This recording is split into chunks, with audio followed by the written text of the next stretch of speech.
it all has to be resolved before you go to bed. Not necessarily. What I have found out, and I love that you said that, what I have found out is it doesn't necessarily mean that we now both agree or we are. There's no way you can stay mad at each other after engaging in such activities together, right? It is fun. So that is fantastic. I love that. What those listening is to have that routine, have something that you can do for yourself every single day if you can. Even if it's just 5 minutes deep breathing. I've even started doing this deep breathing just to what makes me a wife that thrives is one thing that my husband and I talk about is having respect for each other. And when you respect your husband, he'll then respect you. And I think with that, it's helped us just to keep going really, and to go from strength to strength.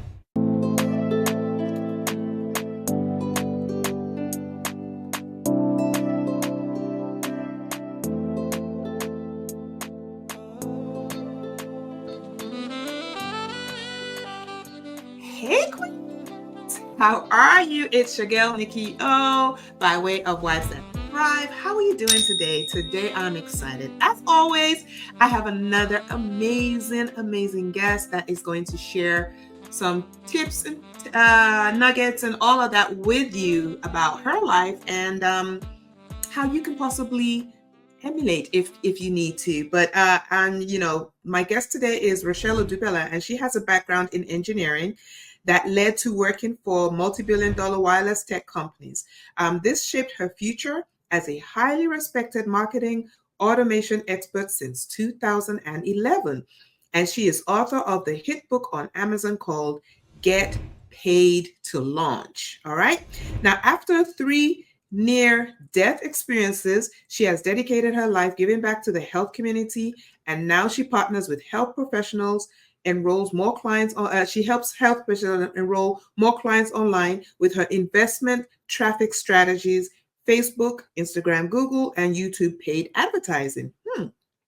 She is a certified copywriter, and her work has been featured on radio shows from London to Washington. She also has been featured in Medium, Authority Magazine, ABC, CBS, Fox, NBC, Kleous Media, and the Swift Kick Show. She's been everywhere, people. Wow. Her mission is clear: to empower our health and wellness clients to reach 100 million people with the power of marketing automation by 2029. That's audacious, right? With her help, they can impact more people, help them get healthier, and save more lives across the globe.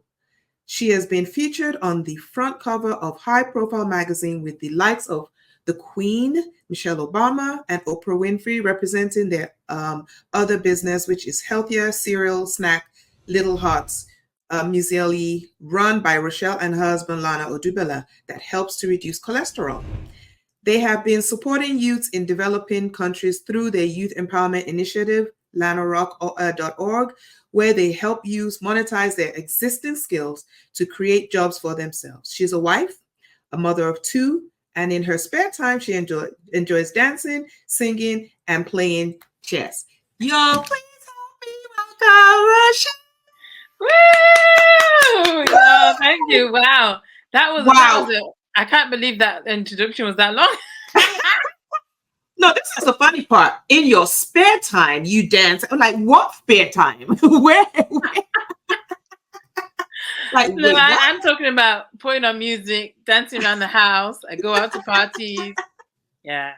I love that. I don't know where the spare time comes from, but that is an amazing bio. You are doing things, and I am so honored to have you here with us today. Let's start from the beginning a little bit. How did you get where you are? You're doing so many things. What led to what that led to what that led to where you are today? Just in a little summary. Yeah, I think from the beginning, it's got to be my dad. My dad was an engineer. He worked on trains. So where it all started from there, having my data-driven techie brain is from there really. And, it's been a fantastic journey. I've only been on the earth about 40 years. And I feel like I've done a lot. Only. Only, yeah. It's like I've got a lot more to come. So yeah, so since then I've always been interested in like in technology really. So I was making circuits, electronic circuits when I was 10, and then went on to, I loved like maths, physics, chemistry, then went on to university, did engineering, and then I moved house, went to work for the billion-dollar tech companies that you mentioned. And then since then I always wanted to have more freedom, so the time. Even though I loved what I loved my job. I didn't have the time freedom to, go on vacation when I wanted to, and not have to answer to anyone. So that's when I delved into the business side, and that was influenced more by Leonard Vella, my husband. He was the one. He grew up in a very entrepreneurial family, so it kind of rubbed off on me because I was going to quit. I thought there's no way this thing is going to work. I'll just go back to my day job, which I did. Obviously, I didn't quit my job straight away. I did the business at the same time, and yeah, it just kept growing from there. And eventually, I handed in my notice, went full time entrepreneurship, and while doing that, while having my two children as well, and then having the illnesses, it has been a roller coaster. But I think you learn from things that have happened in your life. You learn from it, and it makes you stronger. That's very true. And you are one of the strongest women that I know. So it definitely makes you stronger. Yeah. Thanks for sharing that. So the near-death experience, let's talk about that a little bit. What happened? What was going on in life that everything just turned around? What was going on? Yeah, definitely. I was a new mother, and we were growing the business at the time back in 2014, and because we didn't actually start in 2011, we registered in 2014, and well, started it and then registered, went full on. So basically, with that, I wasn't really looking after myself. I mean, I was not sleeping well, just waking up. Obviously, having the baby itself it is a full-time job in itself because you have to do everything. And obviously, yes, I had support from my family, but because I wasn't sleeping well, my immune system I was just exhausted, literally, just exhausted. So I ended up going into hospital with exhaustion, and then they misdiagnosed me, and then I was given drugs that I wasn't supposed to have, and that was it was like a living hell for me. Anyway, I don't know. Obviously, I don't know what hell is, but if that was and that's why it's hell. If that's hell, then that's what I went through. So eventually, but it was 2 weeks I was in the hospital, and I realized that I'm not supposed to be here. I then had to through all the prayers and everything, my husband and even the church came to the hospital to pray for me and my family. And it was eventually I did get out, and then the doctors realized that, yeah, you weren't supposed to be here. Yeah, figure. All I needed was sleep. That's it. I just needed earplugs, silence, and just sleep. That's all I needed. And that would have brought me around. But instead, the misdiagnosis caused a lot of issues for me. But very traumatic, actually. I mean, even to this day, it took a while for me to get over that because it was just very haunting that they put me through that for nothing. And I didn't, it's like, it was just in my brain, like playing over and over and over, that I worked with a personal development coach to overcome it. And I'm much, much better now. So it's not repeating on my brain. But yeah, and it happened again with my son. So I knew that there was a pattern because obviously as a mother, when you have children and you're breastfeeding, doing all these things, you're nursing mother, it takes so much out of you. And I took that for granted. Wow. I just thought I could just do the same thing I did when I was single, and everything would be fine. But it wasn't. Yeah. What you just said there is a mouthful. We take things for granted and just believe for whatever reason that we're able and capable, and we just keep going and keep going and keep going, and we keep giving and we keep giving and we keep giving. I had a story of a lady who had a baby, just got back from the hospital, got home, and just because her kitchen floor or just her kitchen period wasn't the way she wanted it to be, she was on all fours cleaning the floor after just having a baby. And I was so upset with her. Like, what in the world could be on the floor that is that disgusting that you couldn't? I mean, and that's how we're wired. For some weird reason, we just have to get it done. but we Yeah. do it at the detriment of our health. And we Hmm. need to get to that place where we're realizing that nothing is worth our health. Yeah. Nothing should trump prioritizing ourselves and our health. So the lessons you learned are what? From those two experiences, because it didn't happen once, it happened twice. So how did that shape you moving forward in terms of possibly prioritizing you and yourself and just making sure that you are okay? Yeah, I think with the second one, yes, I can't. It was worse because I got bronchitis and pneumonia. So that was how it was very different to the first time. So obviously, if I didn't get that, I probably wouldn't have needed to go through. I wouldn't have nearly died. But I think what I've learned is, yeah, as you said, to put myself first and to prioritize, self care. And even now, I mean, obviously, I've been since then. Have been fine, and not needed to go to the hospital or anything like that, and it's been fantastic. But I do sometimes still forget, go to bed early, go to bed at a certain time. I get so engrossed into just helping clients and doing stuff that I just sometimes even now still do it. So I have to keep reminding myself over and over. It's like an ongoing, it's not a one and done thing where you just learn what to do and stop. I have to keep doing all the meditation and everything to keep myself in alignment. And that is my me time, basically. In the mornings, I get up earlier when the house is quiet, do meditation, do my exercise. And that's what I've been doing for, obviously not every day religiously, but most times a week. That's what I'm doing most days. And I think the lesson for those listening is to have that routine, have something that you can do for yourself every single day if you can. Even if it's just 5 minutes deep breathing. I've even started doing this deep breathing just to, it kind of resets your central nervous system. It relaxes your body. So, because you don't realize when you're working, you get into this stress mode. So just breathing for 5 minutes, deep breaths, hold, breathe in for 5, hold for 5, breathe out for 5 minutes over and over can just drop your blood pressure, for example. And I even tested it and it worked. So just saying. So just something that you can do for yourself, whether it's going for a walk. I love walks as well. If you can do a daily walk, anything, just so that you don't get into that stress mode where you end up reaching burnout, which was what happened to me. That's amazing. I try to tell, I'm the queen of self-care. Yes, of course. But that's not where I started. My story is very similar to yours. Of course, I didn't end up in hospital, but realizing that I wasn't giving my all, I wasn't able to give my all anymore is where the aha came, like, you can't keep going this way. It was affecting my health. I was not happy. There was, weight loss, weight gain, all of that was just going on because I hadn't centered me enough to even recognize who I was and then what it was that I needed to pour into me to get me to keep going, right?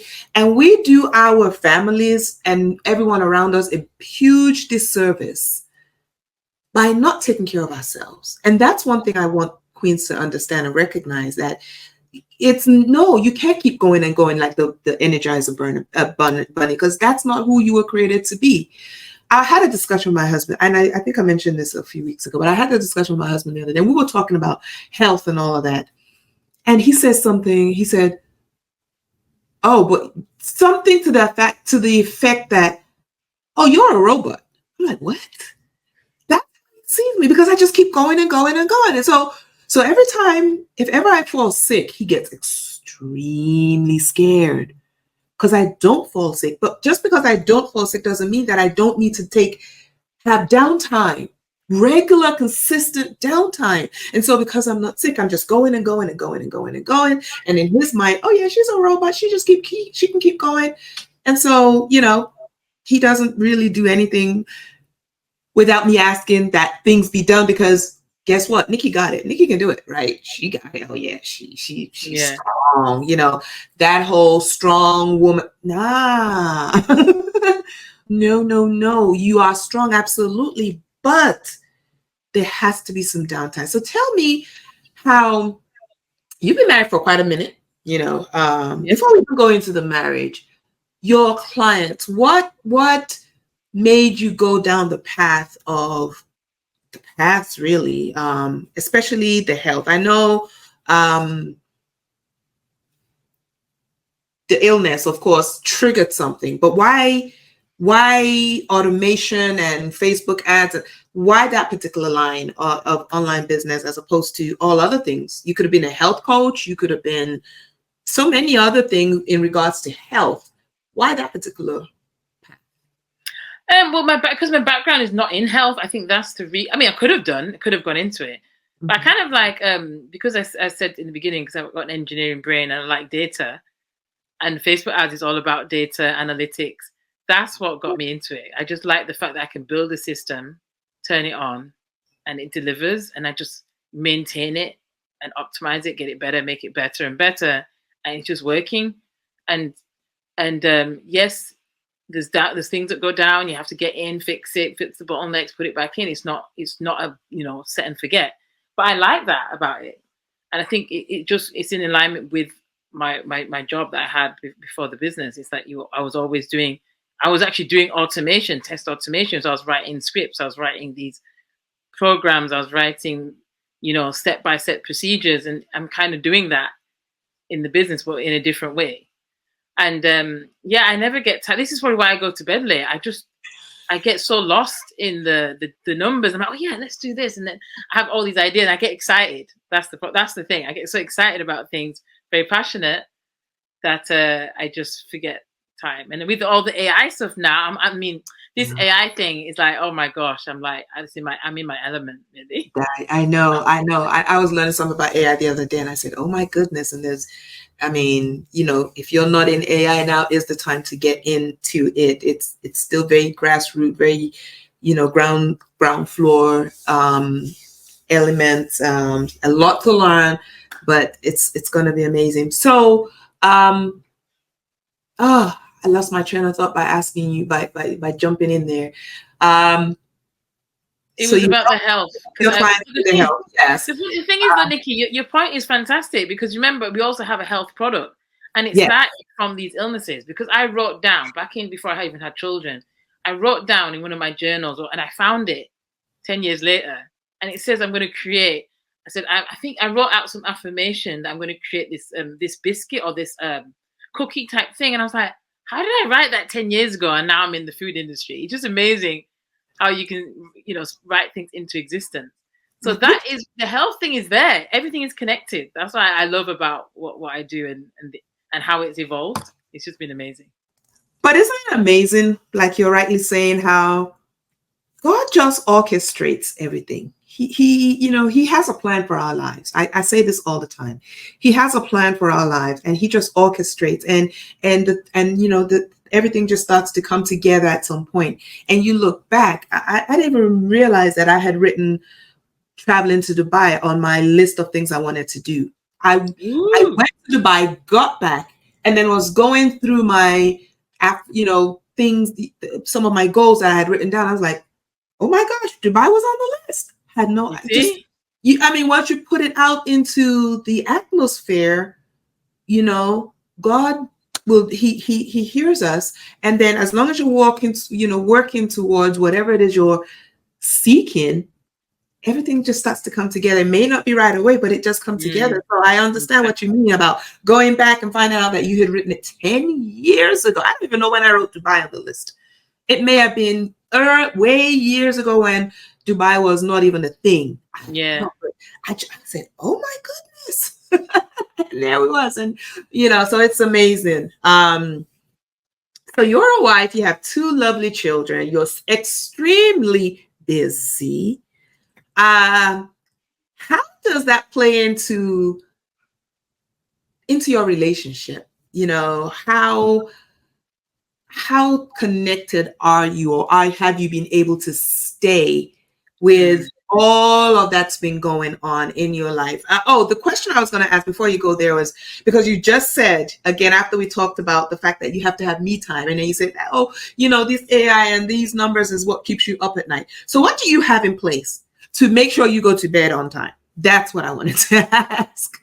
It's still something I'm working on, Nikki. To be honest, I'm not, especially because I've been traveling between UK and US, and my time zone sometimes messed up.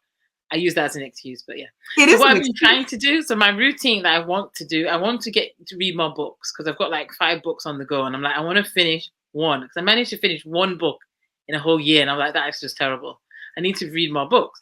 So what I've been trying to do is 20 minutes. So I kind of shut down at 9.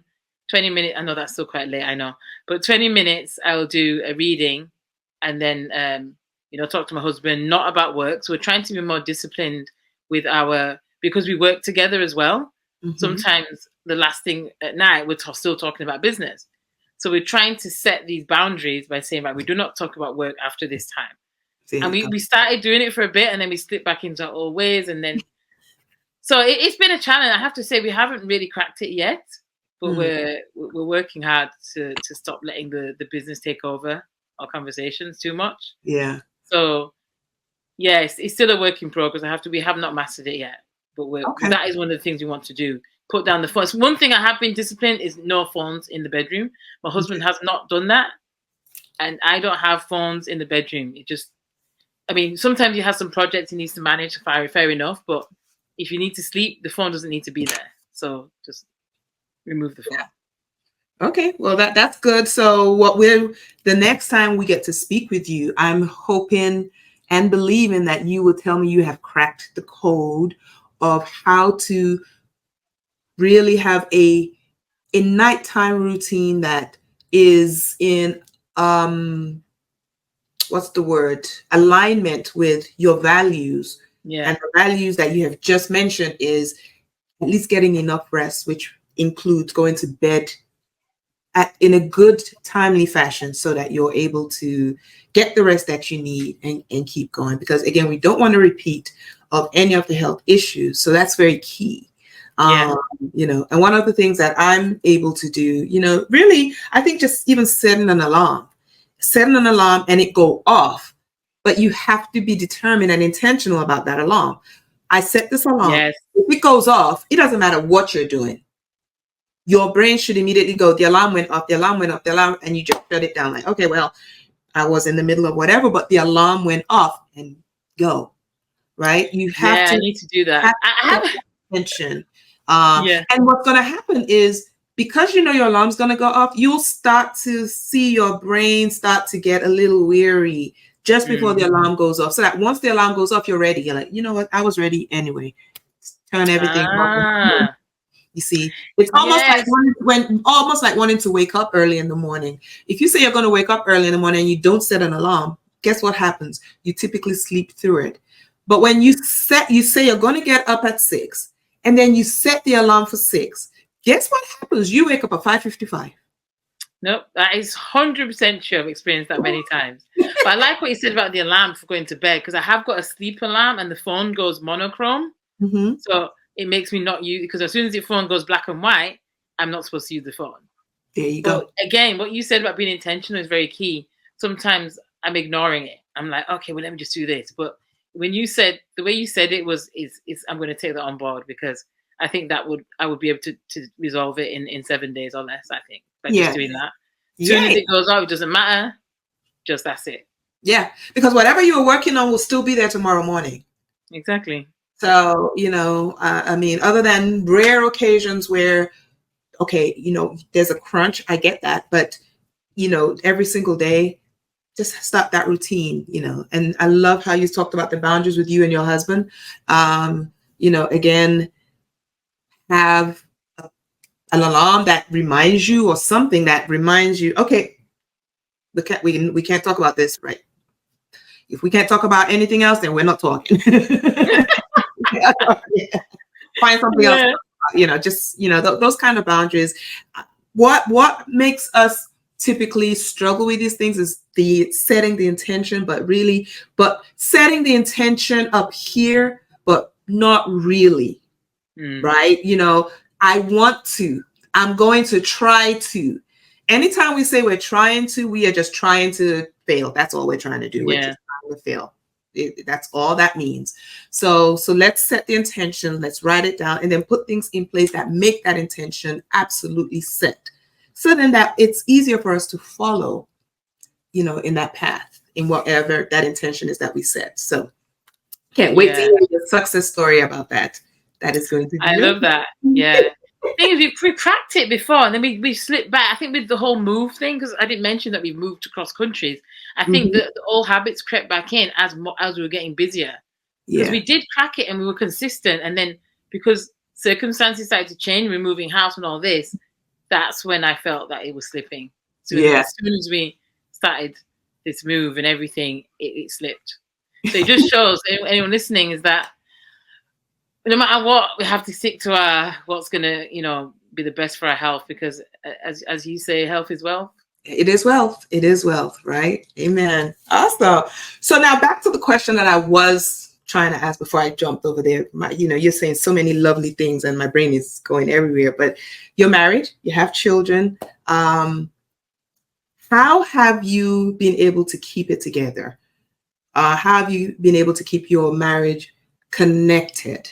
And has it always even been that way where, it's just smooth sailing, Happy and I are the best of friends and we just love to skip along together and woody woody doo. I think because with what we've done is we've always been very verbal, especially me. I just say it like it is. So I don't hold back. That could So be I good. think that That could be bad as well. So two ways to go yeah, about that, but okay. not in a disrespectful way. Don't get me Okay, wrong. that's exactly what I meant. Good. Yeah. No, no, Okay. no. I meant in a constructive way. So Yeah. by doing that, he knows exactly what's on my mind. And then my husband's the type of person he's more quiet. He has to have time to process first. So even me, I'll go like, blah, blah, blah, blah, but then he'll be quiet. And I don't actually like that sometimes. I prefer him to just respond straight away, but I know that's not the way he works. So I try to appreciate that and do my best to, if he needs time to process things, let me leave it and we'll come back and finish the conversation. But I've already said what I need to say, and then we'll come back later and then come to the solution on how to resolve the problem. That just goes. So that's kind of how I've managed it. And with the children, what I've been doing with the children is I set 2 hours, like, so that when after they've done their work and everything, their schoolwork, then I have 2 hours, no work. It's like I don't care if someone's messaged me, I just focus on them, and that's how I've been managing that. That's pretty cool. I love what you said about being verbal, because we do know every single wife that I've spoken to, communication always comes up. It's always, it's like the backbone of marriage, communication, communication. I love the fact that you said, though you're verbal, you're intentional about what you're saying. Because as women, we tend to be verbal quite all right, but it comes out the wrong way. And they receive it the wrong way. And hence sometimes the blow up. What you just said to me, and then we get into this big blow up. But the whole message gets lost in how we delivered the message. So I love what you said, that, when you're being verbal, you say it like it is, but in a respectful way, which is what is probably has been something that has allowed him to be able to receive it, even though he doesn't respond right away. It gives him time to stop and go think. And I love that you have recognized that about your husband. These are the traits, right? Recognize that, okay, he doesn't respond right away. You probably found that out the hard way. Yeah. One time you said something and he didn't say anything and you wanted a response, and you probably went in and he's looking at you like, I'm not ready to respond yet, and you're getting frustrated, so you've learned over the years how he likes to take information in and respond, and you're okay with that. That, I believe, is part of the reason why your marriage is successful to date, because you've recognized, okay, let him have his space. I've said what's on my mind. I'm good now. I'm just waiting for him to respond. And then he goes on, responds. And then does he come back to you, or do you have to go back to him to now say, hey, are we done with that conversation yet? Have you thought it through yet? How does that work? I think it depends what the topic is, but sometimes I think I'm normally impatient, and I'm like, "Come on, then, what's the decision?" Because that's my personality. I'm just the go-getter. I just don't want to. I haven't got time to wait around. Come on, let's Mhm. make the decision. So it depends on what the decision is. Yeah, it depends what it is. It's probably more. That's probably more business related than that. But Mhm. in terms of What about um, personal? personal stuff, I would say even just going for a walk. Like yesterday, you said, "Oh, come on, we haven't been out for a while, but let's just go for a walk." So we went for a walk. I already left. I thought, "Oh, he probably won't come." Then he did actually catch me up in the end, and I was quite surprised because I thought he would, maybe a phone call came in and get busy. So I was quite happy about that. They actually didn't leave me until I got back to then set out, which is annoying. Which is And then annoying. we extended the walk, went a bit further, and that was nice. We need to do that more often, actually. So, yeah. So I think I'm normally the one that's impatient, and I'll wait. I have to remind him to come on. What's the what way how we're going forward with this? Or yeah. So question, based off of what happened yesterday, did you verbalize to him that you actually appreciated the fact that he did join you and you didn't end up, just what you just told me? Or did you just take it as in, okay, well, he joined me now, I'm happy, and let's go? Oh, actually, I think what I said, "Oh, how did you know I was going to be here?" And I said, did you phone me?" He said, "No." So I said, could you just sense?" He goes, "Yeah, I knew I would find you anyway." So I didn't. So I didn't say in a way like you just said. Like I didn't say, "Oh, it's nice that you came to join me." I just kind of said it in a way. How did you know I was here? Because I went a different route. I thought Mhm. he won't be able to find me, even if he did follow me. We Yeah. ended up synchronizing and met in the exact spot when I was about to turn the corner. He was there. So I was like, That's "Oh, beautiful. But that, one of the things that I find that we, speaking to a lot of women, that we don't necessarily tend to do is let them know when we do appreciate something that they've done, or how certain things that they have done, how it makes us feel, you yeah, know, because the more we show our glee and our happiness and our joy towards something, the more they try to do it, is yeah, what I that have is true. found out. Yeah, So that's another thing for you queens, just let the men in your lives know when they do something that, hey, this made me feel giddy and more loving towards you, and if we can do more of it, I would love it. And that yeah, registers in his brain. He's not going to intentionally not do it. If it doesn't happen, simply reminding him about it the next time yeah, will jog all the brain cells will come together going, oh yeah, she was happy after that, and he'll be more apt to want to do those kind of things. So I love that. So yes, you've been able to kind of use communication for sure to make sure that you stay on the same page. hmm uh, you have a business together, so you work together, which a lot of women find very difficult and challenging to work with their husbands. it is. How has that been for you guys? Oh, it is a big challenge, but again, we always do talk about a lot of things and um, talk about everything in the business. But I think we've got a lot to improve on. I would say, but I think one of the things that's made it work because we both enjoy what we do, so that's a good thing. It's not a burden, and this is why we talk about business, till late at night because we both enjoy it. So that I think that's what's been. It is challenging because we both got different. As I said to you, I'm more of the go-getter. Lana's more laid back, which actually is actually a good combination because it Mhm. means if I'm going to jump into something that's probably not the best business decision, he would then step in and say, "Oh no, Rochelle, let's wait and do it. Let's just think about this, or let's do a bit more research, or let's do this." Whereas sometimes, though, if you take too long, you can miss the opportunity. So sometimes it's worked both ways. Sometimes going for it works out, and sometimes let's just think about it first. Let's look at some other options. So I think us both having, if we were both go getters, that might have been more disastrous. That's what I'm trying to say.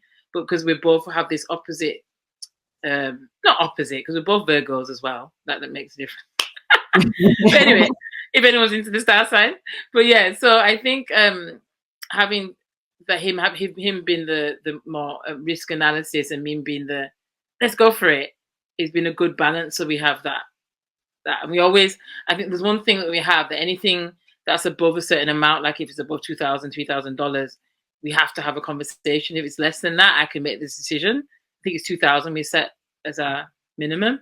Anything over 2,000, we have to have a discussion before we invest in it.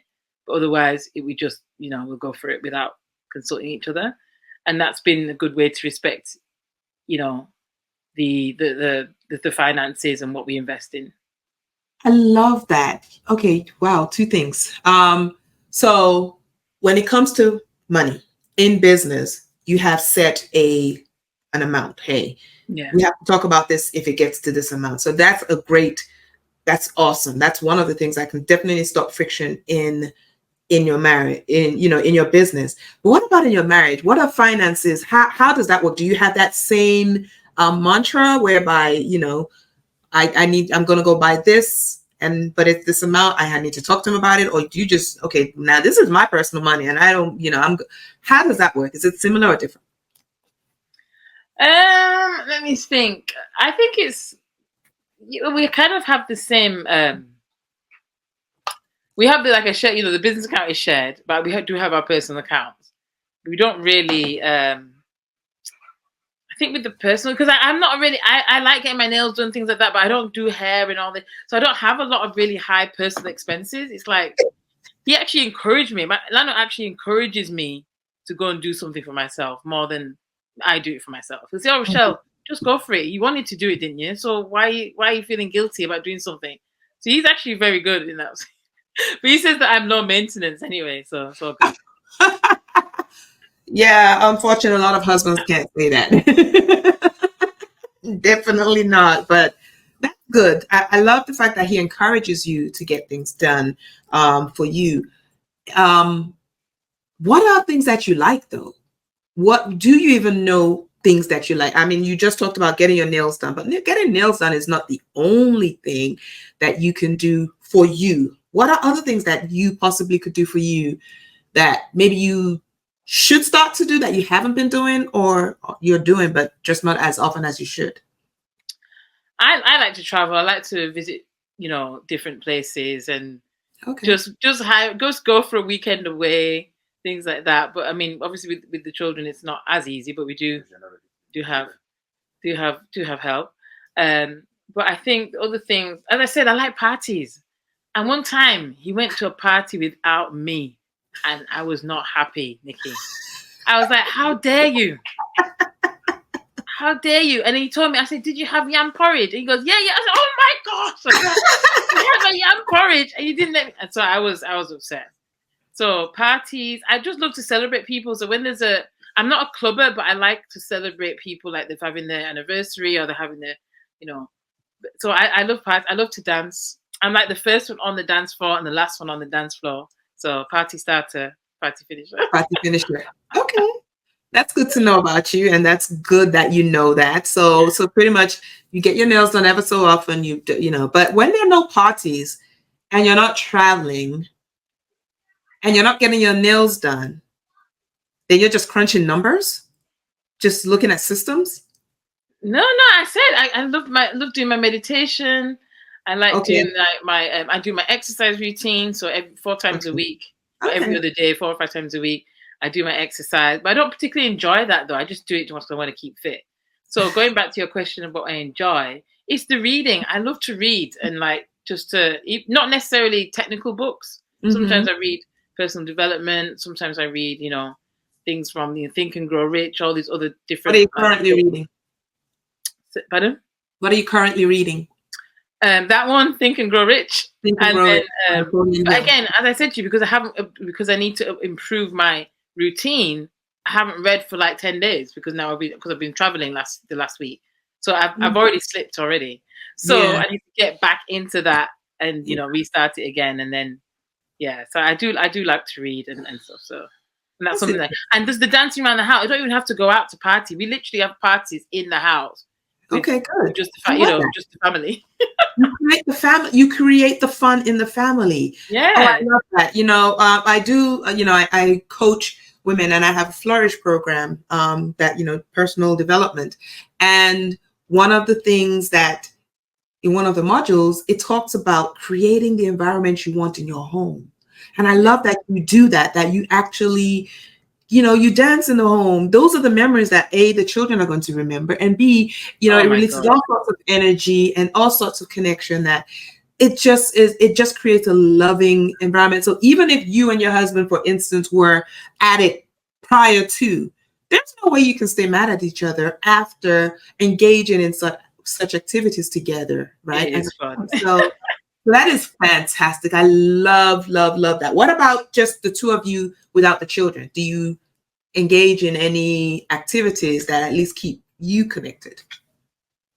Yeah, we need to do that more. We used to do date nights little bit, and then again we tend to have this stop start. We start really well, it goes well, and then we slip back into old ways, and like because we just get so busy, we're like, oh my gosh, we haven't even been out for 2 months or just the two of us.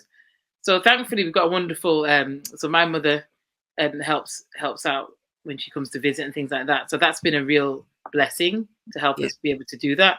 So we need to honor that more by saying not to burden my mother with the children every time, but at least create that time like every other Tuesday or every other Wednesday, whatever it is. We go out for a drink, even going out for lunch because we Yeah. work from home. If we just go out for lunch and come back, it's like it doesn't have to be an evening thing. So Yeah. that's something that we need to definitely bring back again. Okay. Because So it was I look forward to it. It was nice. there you go. So there again, that's that setting intention again.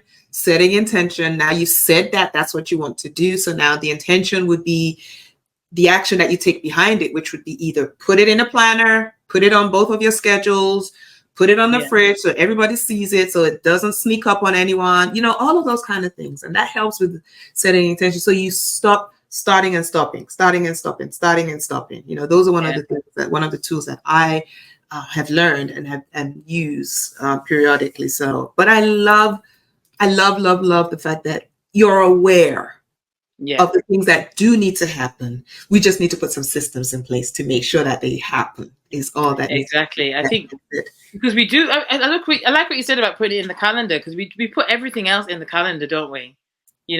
Taking the even children. scheduling you need to put yourself on the calendar. You should be on your calendar. Yeah. My This breathing is there. I time. mentioned 5 minutes breathing even pops up on my husband's calendar. Yeah, there you go. Breathe. We have to learn to schedule us into everything. We schedule everybody else but ourselves. So I love that. Then one last thing, it's so interesting. You talk about the fact that you're different and you're different from your husband. And I always think of this and think God is sitting up there and going, I put two opposites together and, just sitting there watching what's going to happen. Because every time you think about it, when they say opposites attract, there is no lie in that because opposites truly do attract. Right? I'm the, oh my gosh, let's go. Oh, let's, just like you. And my husband's the, wait, what? Whoa, wait. Get me all the details. Get me all, what? I have Send me an email. Come on. How much research do we have to do? And I'm getting frustrated because he's taking his time and 9 times out of 10, he ends up making the decision that's best for us. Yeah. Right? Which when I was in my when I didn't know who I was, I would just jump into things and just want to do things and wouldn't care what he said. Even if he's researching it, I'll just go ahead and do it anyway. And a lot of times it would backfire, right? It would backfire. And now I have to, with egg on my face, have to now go back and go, so that thing. No, that's happened to me. Right.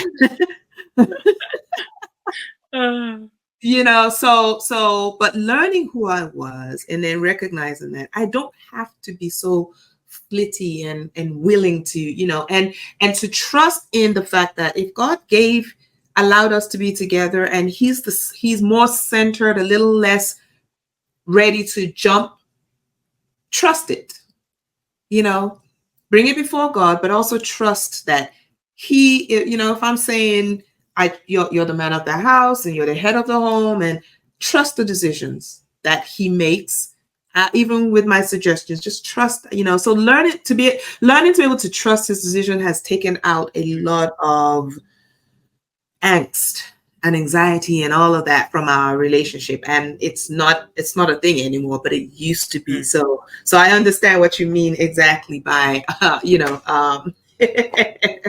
all are different, and now he's encouraging you to go do those things. So do those things that he's telling you to do. But that's amazing. Before we go, this has been amazing, very rich, a lot of nuggets that you shared. I love all of that we've been able to talk about. What makes you a wife that thrives, in your own words? Yeah, what makes me a wife that thrives is one thing that my husband and I talk about is having respect for each other. And when you respect your husband, he'll then respect you. And I think with that, it's helped us just to keep going really, and to go from strength to strength. Because whereas I see some other women just always like, yes, I can nag, yes, I can get on his nerves a little bit, but at the same time, I'm always still very supporting him in everything. I haven't belittled, I'm not tearing down. And if I catch myself doing it, I'm like, oh, stop it. I try to kind of reverse it all the time. So I think that's what's helped us thrive. You know, we've been together, we've been married to 14 years now. No, 14. I'm actually adding 2 years, 12 years now. Nice. So, congratulations. and yeah, we're going to continue going from strength to strength. You know, it's there's challenges, there's ups and downs, but we're always going to be there for each other. And we don't go to bed angry. That's one thing. Oh, love it. Angry ever. I always, well, even if I think that's one thing, because if you do that, you hold it in overnight, and it just carries into the next day. And to really thrive, you just got to either apologize or just say, "Look, I'm very sorry what I said." You know, just do something just to get rid of that resentment or any anger that might have come up through the day. Yeah, and some people think that don't let the sun go down on your wrath. That the Bible says means that it all has to be resolved before you go to bed. Not necessarily. What I have found out, and I love that you said that, what I have found out is it doesn't necessarily mean that we now both agree or we are, but the anger, we release the anger. We may still need to talk through it tomorrow or 2 days from now, but the anger, if there were any words said or anything that was done, and if for whatever reason, one of the things that has worked for me is even if I can't get the anger out, both of us together, as in talking through it, I get the anger out on my own. I do what I need to do. I talk it out with God. I, just let it go on my own so that I don't go to bed angry. I'm my own priority. I have to take care of me. And so my mind is clear when I go to bed. He could be angry going to bed. Because sometimes they're just not ready. They're just not ready for anything just yet. So, how you said when you talk to your husband, sometimes you have to wait. He processes and then has to come later. Some of them, some of our men are like that. And so it's not always easy for the anger for them to release anger as quickly as you can, maybe sometimes. But what I do set the attention of doing is making sure I'm no longer angry. I do whatever it is I need to do, even if it's I apologize. And I do apologize from my heart. For whatever I apologize, he may still be angry, but I've apologized and I release it and I go to bed without anger. And then we can talk about it later. So I love that. That is very key because it helps you take care of your mind and your body so you don't go to bed with that weight on your shoulders. And I love the fact that, you respect, you support him no matter what, you don't belittle him. I love it. And that is one of the keys that's continuing to keep your marriage just making leaps and bounds in progress and success. So I am so excited for you and so happy for you. Thank you for coming. No, thank you. Thank you for having me. Here, I love. It was a great conversation. You shared a lot of nuggets. Queens, Rochelle was here. How can they reach you if they wanted to continue to follow you? I definitely will put your information in the show notes, but how can they reach you? Yeah, I mean, I'm the only Rochelle Odubella on Facebook, so you can see my name, type it in, and let's connect on Messenger. I'm very responsive on Messenger and LinkedIn, so Sounds good. Messenger, LinkedIn, and I'm very easy to find. There we go. So Rochelle Odubela on Facebook, on LinkedIn, just reach out to her. And if you have any questions or you just want to know more about anything that she's up to, please reach out to her and connect. And you heard what she said, respect, we have to set intentions. We have to be good communicators. It's not enough to just be able to verbalize but verbalize with intention and so much more. And lastly, but more importantly, make sure you're prioritizing you first, right? Make sure that you are on the schedule and you are making sure that everything you have enough to be able to give out. So you have to keep pouring in to be able to have enough to give out, right? So Queens, I see you, I hear you, and I believe in you. Just remember that it takes two to make a marriage work, and it starts with one, and that one is you. Love you, Queen, and we'll chat again soon. Until the next time. Bye. Bye.